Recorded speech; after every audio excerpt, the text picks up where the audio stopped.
TikTok video করায় মেয়েকে গুলি করে হত্যা করেছে বাবা। পুলিশের কাছে আবার নিজেই দিয়েছেন স্বীকারোক্তি। ঘাতক বাবা মেয়েকে হত্যার বিষয়টি স্বীকার করে বলেন, মেয়ের টিকটক ভিডিও নিয়ে তার আপত্তি ছিল। এর জেরে মেয়েকে হত্যা করেছেন। মেয়েকে গুলি করে হত্যা করা এই বাবার নাম আনোয়ারুল হক, মেয়ের নাম হীরা আনোয়ার। মেয়েটির বয়স 13 থেকে 14 বছরের মধ্যে। বেশ কিছুদিন ধরে হীরার টিকটক ভিডিও বানানোর কারণে পরিবারে অসন্তোষ তৈরি হয়েছিল।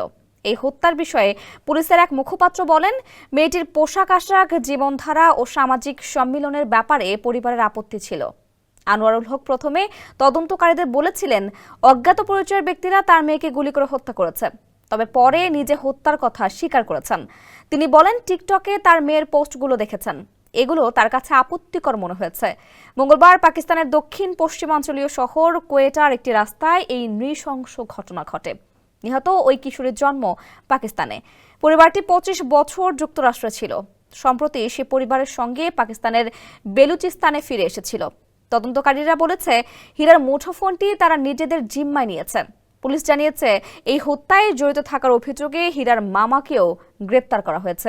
পুলিশ বলেছে, হীরা অনার কিলিং এর শিকার হয়েছে কিনা তা সহ অন্যান্য সব দিক তারা খতিয়ে দেখছে। পাকিস্তানে অনার কিলিং নতুন নয়। মানবাধিকার গোষ্ঠীগুলো তথ্য মতে দেশটিতে প্রতি বছর কথিত অনার কিলিং এর নামে শত শত মানুষ হত্যার শিকার হয়।